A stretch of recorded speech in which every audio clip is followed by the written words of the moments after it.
Hello everyone. This is Sherry, Product Manager of Amol. Today I'm going to give you a brief introduction about how to operate our VK600 ventilator. This is a newly launched ventilator that can be used in the ICU and ICU, as well as for in-hospital transportation. As you can see, it features an elegant design with a large 18.5-inch touchscreen and an additional 6.9-inch screen, which is quite unique in the market. And here in the front, we can see the inspiratory valve and expiratory valve, along with the nebulizer port. Now let's see the back of the device. Lift the cover to reveal the high-pressure air source connector and the high-pressure oxygen source connector, along with the oxygen cell for detecting the oxygen concentration. This is the AC power cord.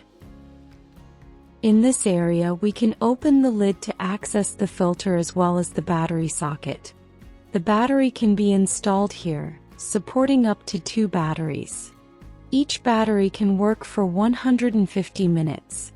Below is the optional oxygen cylinder rack, which can be fixed during in-hospital transportation. What's more, this device is also equipped with a turbine, making it ideal for transportation.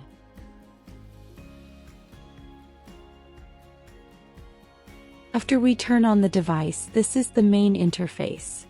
First, we need to go through all of these self-test checks. We can press Start to perform the system auto test. After the self-test is completed, press the Standby button to return. Separately, we have a circuit test to check for leakage and the compliance of the breathing circuits. In this area, we can select the patient type, adult, pediatric, or infant, and can also input the patient's information. Select invasive or non-invasive ventilation modes by clicking here, and this icon would change accordingly. Under the invasive ventilation mode, here we have the tube compensation function. When turned on, the compensation can be set to either ET tube or tracheal tube, along with these adjustable parameters. By clicking the patient type icon here, we can also adjust the related parameters. The third icon here is the air source switch. Normally, the main air source is high-pressure oxygen and air, but we can also select the backup air source, which is the turbine. The related parameters are shown here. This one is for nebulization. We can set the time and gas type here. The next is the freeze button and the screen lock button. Once locked, long press to unlock the screen. When the USB is plugged in, this icon will be activated. This is the alarm indication bar, which can show the current alarm message in both text and graphics, so we can know which part is going wrong in a very intuitive way. The alarm mute button silences the alarm for 120 seconds, and we can also activate it by pressing this button down here. Here is the battery indicator and the AC power indicator. So this is the main interface of VK600 on standby mode.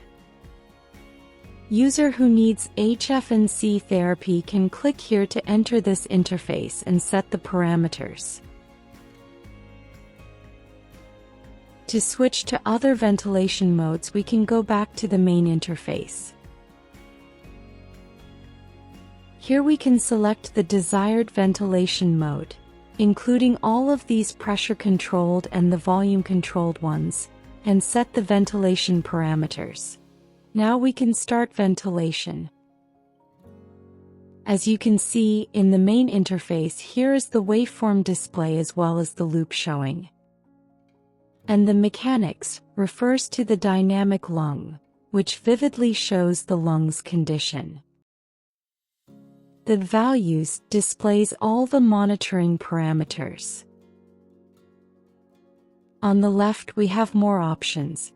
For example, opening this folder, we can see manual breath, inspiratory hold, expiratory hold, and the settings for alarm limits of each parameter. And there's no need to mention the CPR mode, a unique technology from Amol that can work together with our CPR device. The records refers to the trends and the graphics stored in the device. VK600 supports storage of more than 10,000 log events as well as the trends for 7 days. We can review the trends for each parameter and the logs directly here. The next one is tools.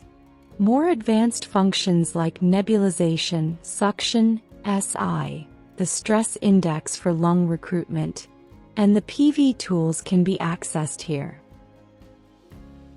Other than that, we have auxiliary pressure monitoring of esophageal and gastric pressure, which would be activated when connected to the appropriate accessories.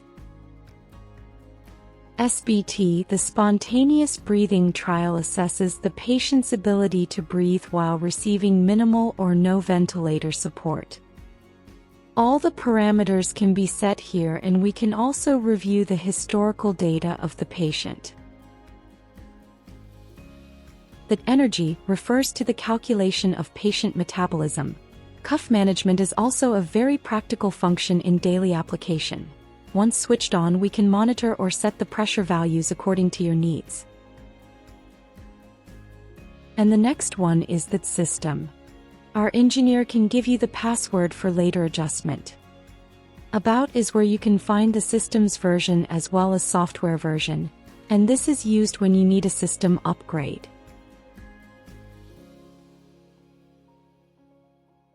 In the menu, we can find more options to optimize the workflow and customize some settings. In system settings, we can adjust the brightness as well as day and night modes according to user needs. Options to switch on or off plethysmograph waveform. Screensaver.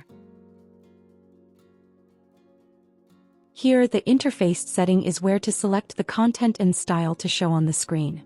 You can also adjust the quick keys at the right top of the device. It supports displaying up to 4 options simultaneously. If you want to change, for example, to display SBT as a shortcut key, we can simply deactivate trend and activate SBT.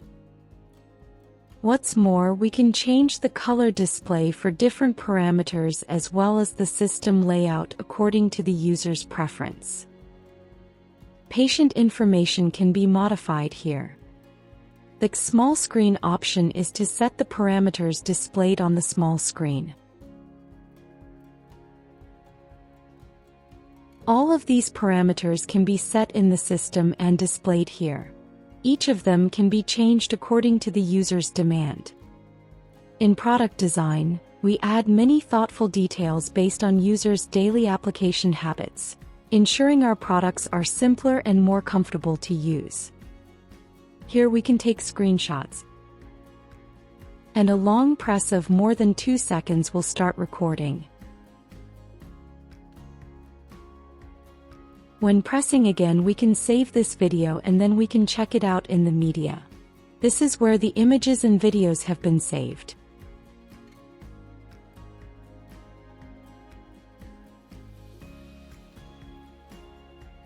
Another well-designed feature is the VK Compass, which is a navigation system that allows you to easily search for desired functions or parameters.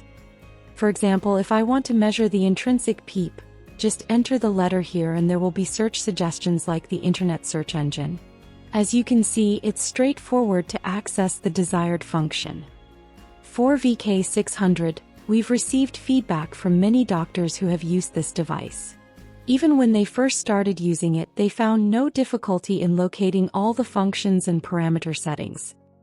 So that's all I'd like to share about our VK600 for now. We expect more feedback from your side about this device.